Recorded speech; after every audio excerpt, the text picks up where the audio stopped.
Bonsoir. À la une de l'actualité ce soir, l'Alsace, terre touristique. La région enregistre un record de fréquentation. Au Struthof, des fouilles archéologiques pour comprendre le quotidien du camp de concentration. Et puis, à quelques heures d'Halloween, la course au déguisement est lancée. Mais pour commencer, l'Alsace rayonne toujours en dehors de ses frontières. Ce matin, l'agence d'attractivité de l'Alsace dévoilait les chiffres du tourisme pour l'année 2017. Et le bilan est prometteur, avec une fréquentation en hausse de 10% par rapport à 2016, soit plus de 21 millions de visiteurs. Et la clientèle étrangère n'est pas en reste. Décryptage avec Fanny Kunz. Alors, on va revenir un peu plus tard sur ce sujet-là. On passe au second sujet. 52 000, c'est le nombre de déportés détenus dans l'ancien camp de concentration du Struthof ou l'une de ses 50 annexes. Depuis le mois d'octobre, le site alsacien fait peau neuve. Avant d'entreprendre les travaux de restauration, des fouilles archéologiques pour retrouver des éléments détruits après la guerre sont entreprises sur différentes zones de camp. De quoi en savoir plus sur l'organisation, l'évolution du camp et la vie quotidienne des détenus. Cécile Motz s'est rendue sur le site. Fragments d'assiettes, masques à gaz, plumes de stylo ou encore pièces de monnaie, ce sont là les objets retrouvés par l'équipe d'Alsace Archéologie au Struthof. Avant la restauration de certaines parties du camp, 5 zones ont bénéficié de sondages archéologiques préventifs. Ils sont 3 professionnels à avoir retourné la terre pendant 7 jours. Malgré le froid, la pluie ou encore la neige, rien ne les a arrêtés. Alors même s'ils sont un peu déçus, les découvertes de ces objets ont leur importance. Sur l'endroit où nous nous situons, là, ce sont les vestiges donc, d'un ancien bâtiment de l'administration SS. On a découvert toute une série de petits objets, c'est-à-dire on a retrouvé énormément de boutons, d'uniformes, des monnaies, tous les petits objets du quotidien, des clés, des outils. Ça donne une humanité, voilà, vraiment une présence à ces soldats SS qui étaient sur le camp et qui surveillaient les détenus. Les fouilles ont pris fin hier soir. La prochaine étape sera donc plus technique. Rapports, études et recherches pourront peut-être lancer de nouveaux travaux archéologiques plus approfondis. À noter que c'est la première fois qu'un camp de concentration en France fait l'objet de fouilles. Alors pourquoi maintenant ? Le camp de concentration de Natzweiler a été miraculeusement bien conservé après le départ des nazis. Et du coup, il n'y avait pas d'urgence à vouloir en savoir davantage. Il y avait déjà plusieurs baraques, il y avait des miradors, il y avait des enceintes, des douches, un crématoire, etc. Et c'est avec le temps qu'on a voulu en savoir plus, savoir comment ça avait été construit, s'intéresser aussi à ce qui avait été détruit à la Libération et puis par la suite. Le but de la restauration par l'architecte en chef des monuments historiques, c'est de s'approcher le plus possible de l'authenticité de l'époque de la Seconde Guerre. Donc on va utiliser les mêmes matériaux. Reproduire des briques avec les mêmes matériaux, mais aussi les mêmes techniques de l'époque, c'est là l'objectif de la rénovation. Mémorial Nécropole ainsi que la chambre à gaz seront restaurés. L'enjeu, les préserver pour les générations à venir. En cette période de vacances scolaires, le conseil municipal des enfants de Markolsheim a décidé de passer la journée à Paris pour découvrir notamment la Tour Eiffel, mais aussi l'Assemblée nationale. Visite avec Nora Boiriwa.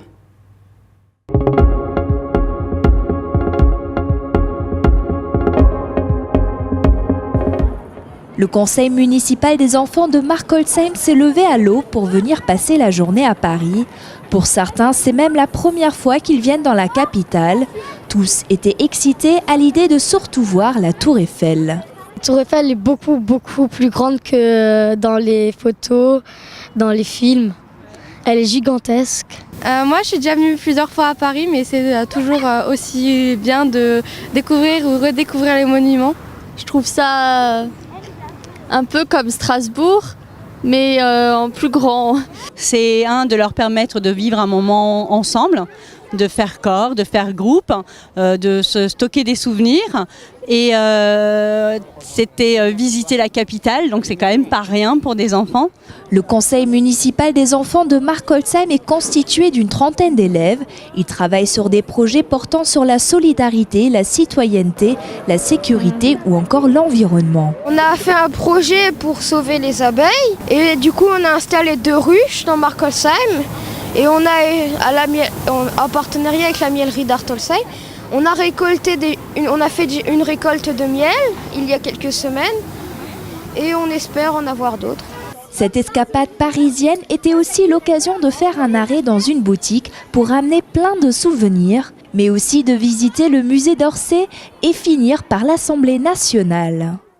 RGDS, partenaire des Alsaciens qui s'engagent. Chaque année, on joue à se faire peur à Halloween et c'est à qui aura le déguisement le plus effrayant. Ce soir, zombies, fantômes et sorcières sont de sortie dans les rues. Voici un petit tour d'horizon des dernières tendances en matière de costumes et de maquillage pour cette fête de la mort. Et puis, découvrez la correspondance d'un soldat chiliquois dans la Grande Guerre. Dans le cadre des commémorations du centenaire de la fin de la Première Guerre mondiale, les lettres décrivant son quotidien au front sont exposées aux Halles du Skilt à Schiltigheim et c'est à voir jusqu'au 27 janvier. Fanny Kunz.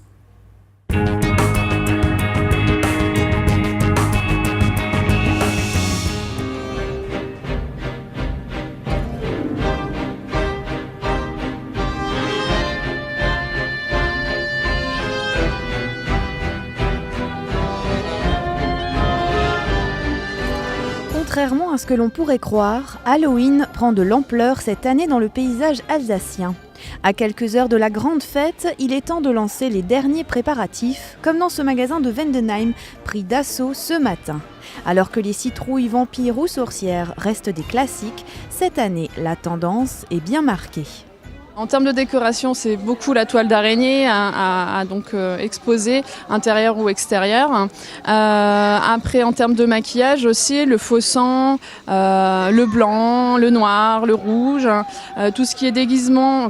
C'est aléatoire. En général, il se base beaucoup sur les tendances de films qui sont sortis. Donc, on marque encore le clown pour cette année, mais il y a aussi la nonne qui a fait son effet aussi. Les enfants, voilà, c'est un coup de cœur pour eux, c'est le déguisement qu'ils vont voir, qui vont leur plaire. Et par contre, le produit phare, c'est la lentille. La paire de lentilles est beaucoup demandée et elle fait beaucoup fureur.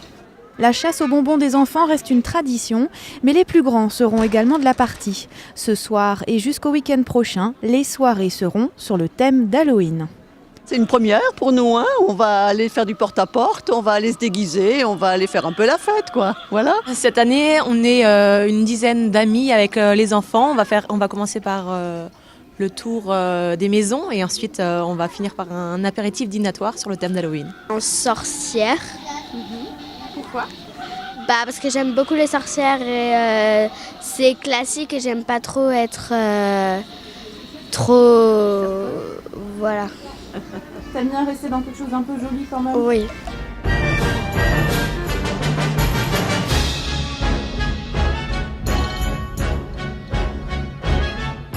Après le déguisement, place au maquillage. Si pour l'heure vous êtes en panne d'inspiration, la maquilleuse professionnelle Candice Mac saura éclairer vos lanternes.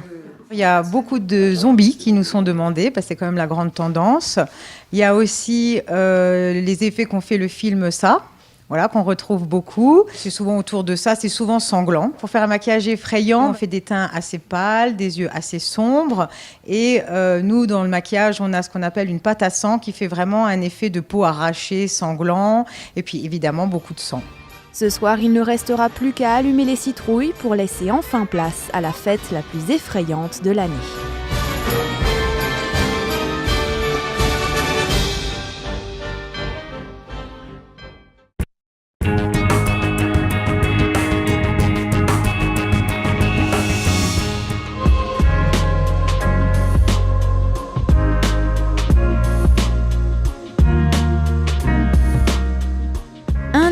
Pour raconter la guerre. Albert Fritz, soldat chiliquois, est enrôlé à l'âge de 23 ans dans l'armée allemande.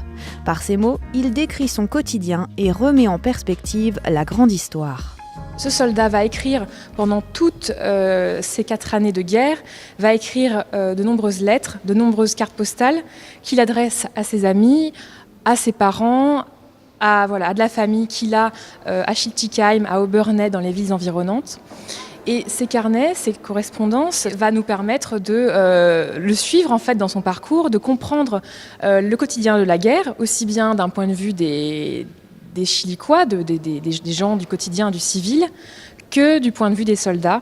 1600 lettres, photographies et cartes postales ont été données à la ville il y a 7 ans par le petit-fils d'Albert Fritz.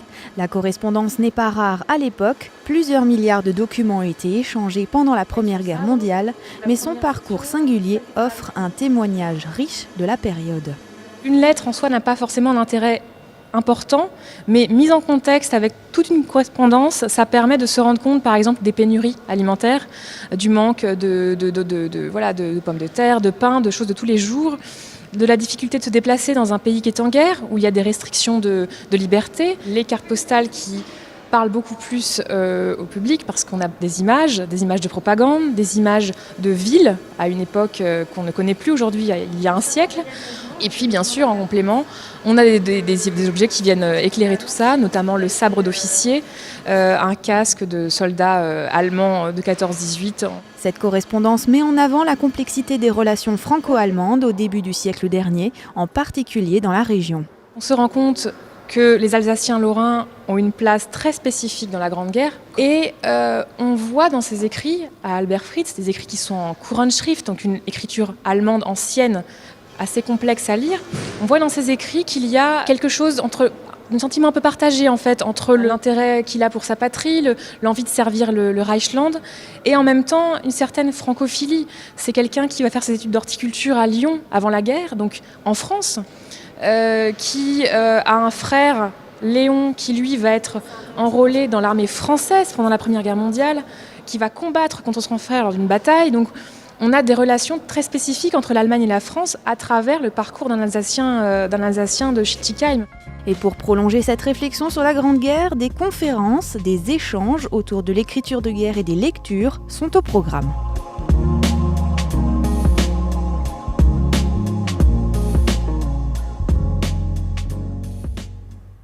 Enfin, ce matin, l'agence d'attractivité de l'Alsace dévoilait les chiffres du tourisme pour l'année 2017. Et le bilan est prometteur, avec une fréquentation en hausse de 10% par rapport à l'année 2016, soit plus de 21 millions de visiteurs. Et la clientèle étrangère n'est pas en reste. Décryptage avec Fanny Kunz. 2017, année record pour le tourisme alsacien. Selon les chiffres de l'agence d'attractivité d'Alsace, l'Allemagne est le premier pays européen à venir séjourner en Alsace, avec 737 000 nuitées enregistrées. Au niveau international, ce sont les États-Unis, puis la Chine et le Japon qui apprécient notre territoire. Les premiers chiffres de l'année 2018 sont également encourageants. Nous avons enregistré plus de 10% au nombre de visiteurs, 21 millions. Ensuite, plus 4% au niveau du chiffre d'affaires, 2,5 milliards d'euros de chiffre d'affaires. Et cette année, les 8 premiers mois en fait, de l'année, avec une progression de la fréquentation hôtelière de 1,5%. Il est vrai que ce sont les marchés lointains qui progressent de plus de 5%. Ce matin, il était également l'heure de lancer la campagne de Noël en Alsace. Après Strasbourg et Mulhouse, Colmar reste l'une des destinations phares des touristes pour les fêtes de fin d'année. Colmar, qui cette année se renouvelle dans ses festivités. On a 2 grosses nouveautés, à savoir une nouvelle mise en lumière de la ville qui sera assortie aux décorations de Noël. Tout le plan lumière a été revu et sera renforcé et, si on peut dire, un petit peu modernisé. Et on ouvre également, vous savez qu'à Colmar, il y a des marchés sur différentes places, à différents endroits. Et donc cette année, on ouvre un nouveau marché gourmand sur la place de la cathédrale, uniquement consacré à la gastronomie. Cette année, l'événement Noël en Alsace se veut 100% digital. L'agence d'attractivité d'Alsace mise tout sur les réseaux sociaux, important vecteur de l'image du territoire alsacien. Et tout de suite, l'image du jour d'Olivier Anne.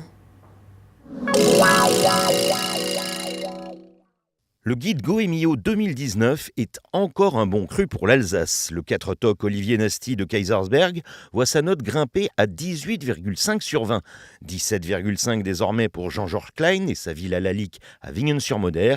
Et puis il y a les prix spéciaux attribués à 3 jeunes chefs alsaciens. Guillaume Cher du restaurant Les Plaisirs Gourmands à Schiltigheim est un grand de demain pour Goemio. Et puis 2 autres chefs alsaciens se voient décerner le prix Jeune Talent. Antoine Botter du restaurant L'Osmose à Aubernais et Nicolas Koffel, chef du Banquet des Sophistes à Strasbourg.